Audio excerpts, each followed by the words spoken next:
17, inshallah. Today we are at ayah number 6. أعوذ بالله من الشيطان الرجيم. إن الذين كفروا سواء عليهم أأنذرتهم أم لم تنذرهم لا يؤمنون. Verily, those who disbelieve, it is the same to them whether you, O Muhammad sallallahu alaihi wasallam, warn them or do not warn them. They will not believe. The next ayah is ختم الله على قلوبهم وعلى سمعهم وعلى أبصارهم غشاوة ولهم عذاب عظيم. Allah has set a seal on their hearts, and on their hearing they are closed from accepting Allah's guidance, and on their eyes there is a covering. There will be a great torment. So now these ayah explain about those people that in time of Prophet Muhammad sallallahu alaihi wasallam they refused his message. So Allah has, because before in the first five ayah of Surah Baqarah, Allah subhanahu wa ta'ala has mentioned those who's gonna accept the message of Rasulullah sallallahu alaihi wasallam, and they would be on the right path. So now the completely opposite people are being explained. The one that they rejected Rasulullah sallallahu alaihi wasallam's message, and Rasulullah sallallahu alaihi wasallam spent his prophethood time for 13 years in Makkah. He was given his first revelation at the age of 40, and then till he was 53 years of age, he stayed in Makkah and he delivered Allah's message to them. Before he was prophet, he was respected so much among his people that they called him Sadiq, As-Sadiq and Al-Amin.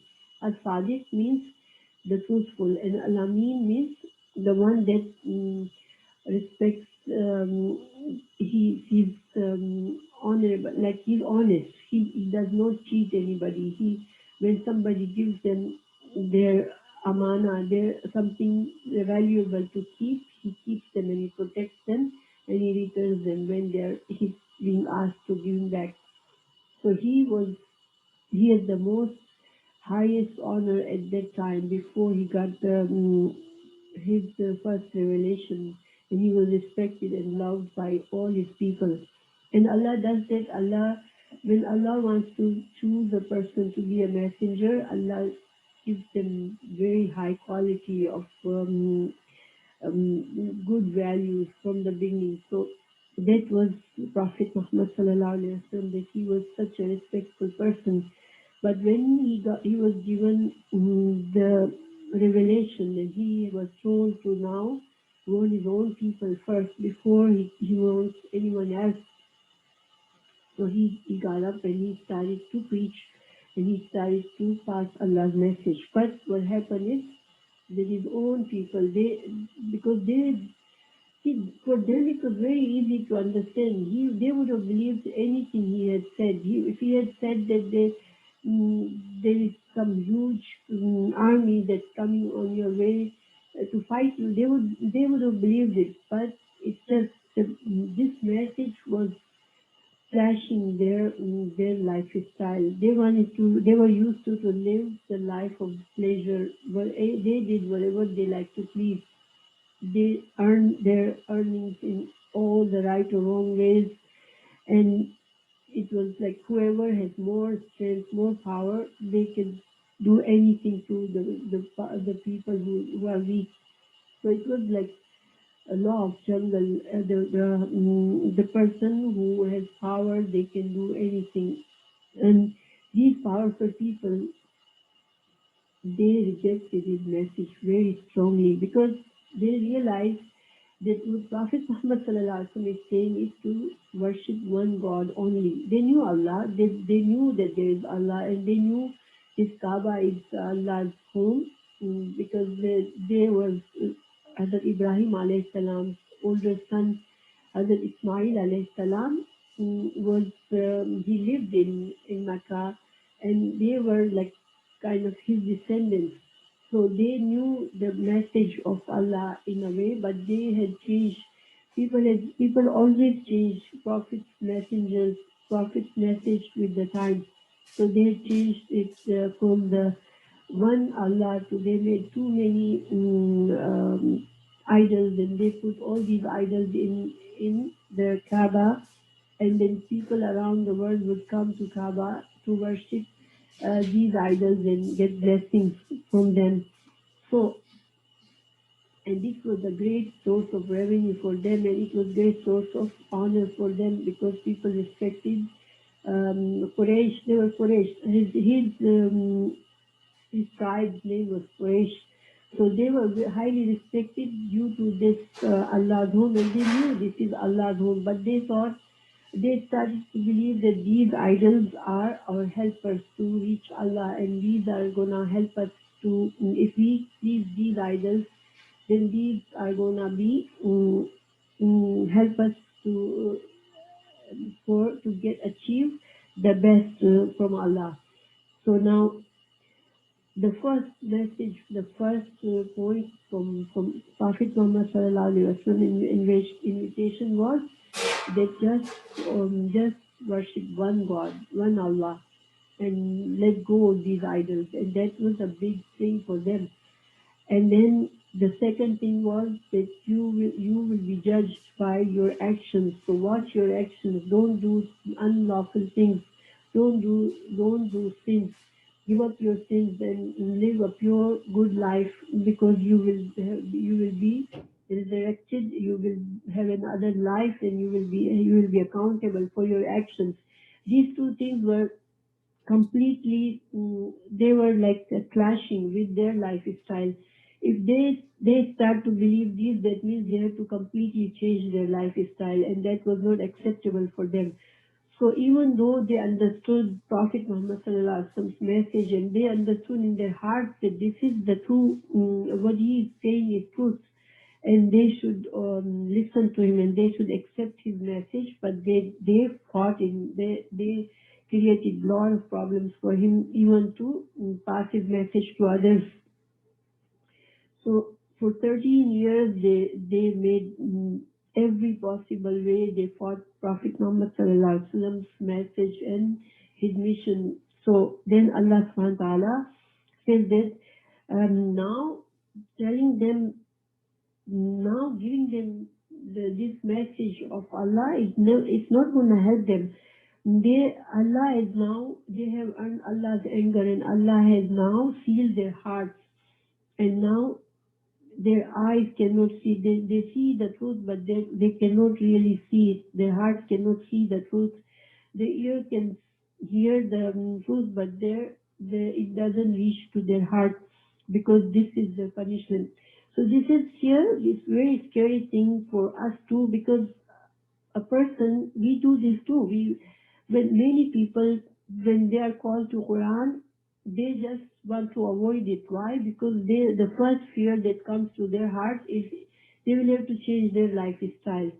And this thought, just they feel it's easier to stay away from it than to learn it and then try to change their lifestyle. So this fear mm, makes them run away from the Quran and from the truth. But running away doesn't help, because Allah sees everything, and Allah hears everything, and Allah knows what's in our heart. And if our hearts are like this, that means that we are running away from Allah, and this pleases Allah. So we should be scared of that, because when Allah gets angry at somebody, when Allah is somebody earns Allah's anger, then they are the greatest loser, because then they lose the ability to realize the truth and to accept the truth, and they live all their life away from Allah's guidance, and hereafter they get a bad result, and they go to the hellfire.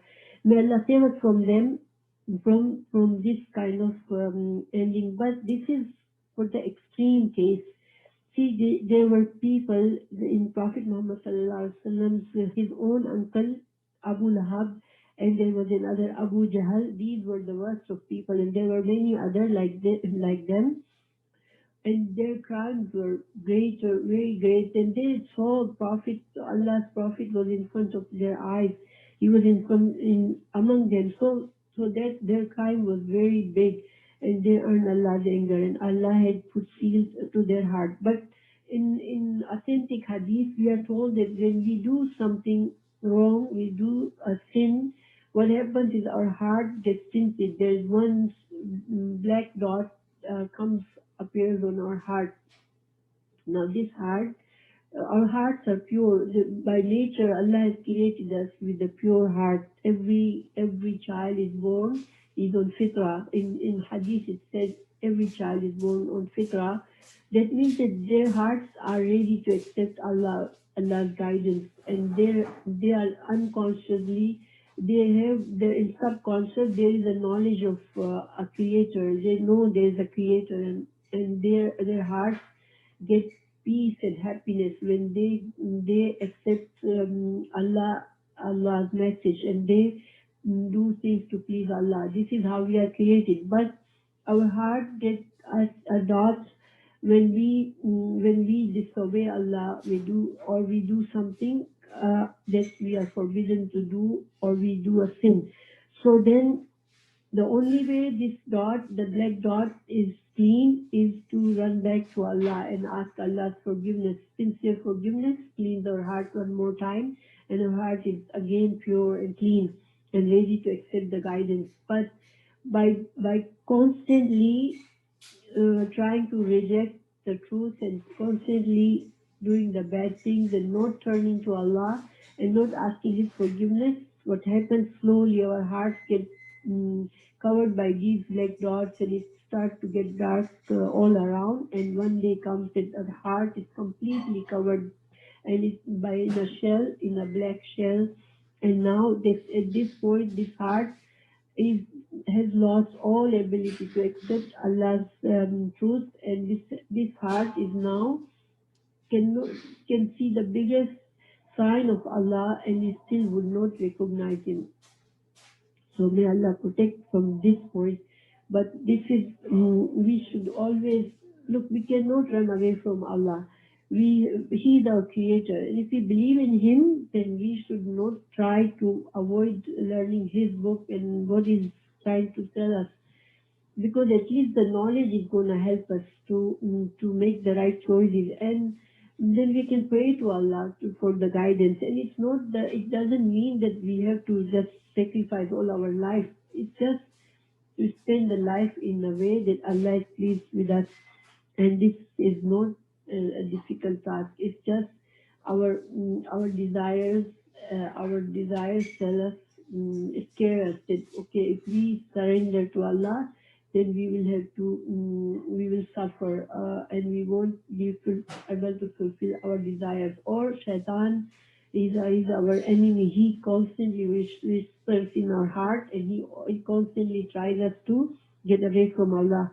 But we have to open our hearts, and we have to understand that we have to turn to Allah. This is the only way to success. And now here Allah subhanahu wa ta'ala in first ayah says, if you um, uh, if anzartum sawa'un alayhim anzartum am lam tunzirhum, means it's the same for them if you warn them or you don't warn them. So this is not for all kind of non-Muslims, or this is not for all the Muslims. There are Muslims but they don't practice.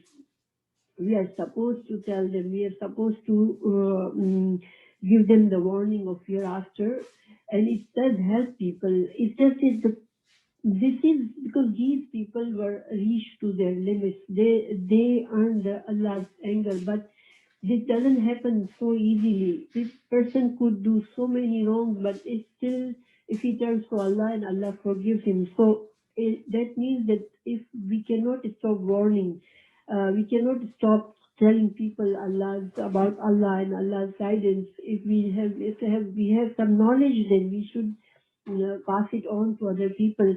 And inshallah, we can always hope that Allah will help other people with this knowledge.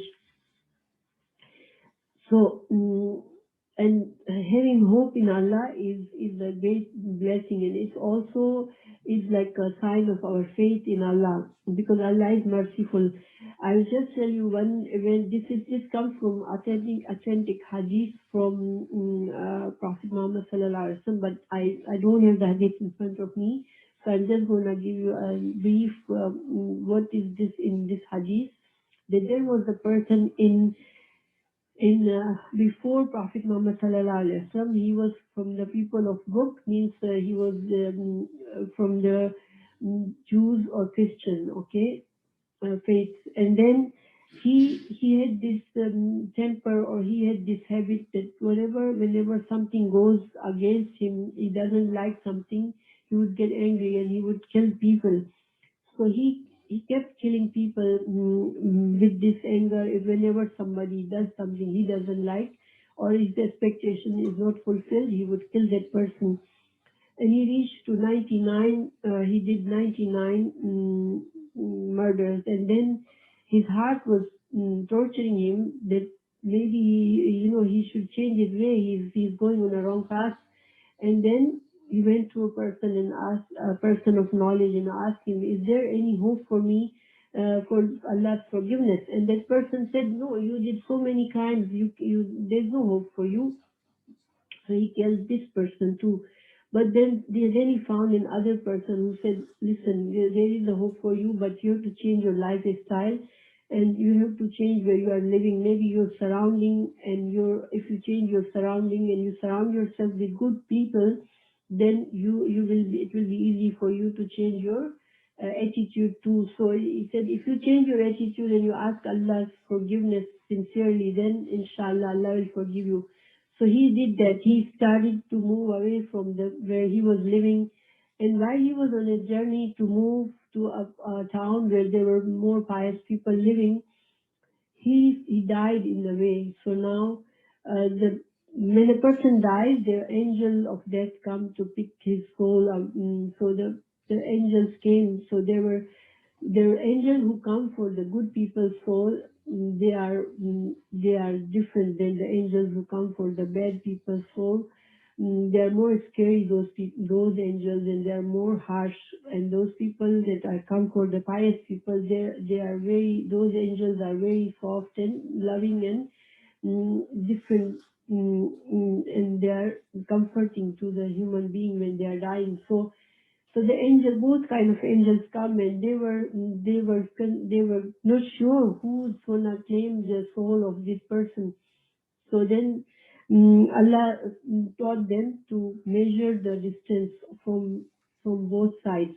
If it was more closer to the earth, land of pious people, then he would be forgiven, and the good angels would take his soul. And if it was more closer to the bad people, then his soul would be taken by the angels of hellfire. So Allah had, because he in his heart he was on his way to ask Allah's true forgiveness, and in his heart he wanted to be good now. With Allah's mercy, the distance from mm, the place that was pious people's place was reduced, and eventually the good angels, the angels who take the souls of good people, got his soul and he was saved. So this is the true authentic hadith, but the wordings I have not, I cannot claim the wordings are in proper way, because I am just saying it from my heart. But the thing is that Allah is so merciful that we have to always hope in Him, and it's better to accept His guidance and try our best to change our life than to try to run away from this guidance and worry about that we will have to change our lifestyle. No, we have to accept His guidance, and this is the only pray for us to get the best of both lives. May Allah give us best of both lives, and may Allah give us the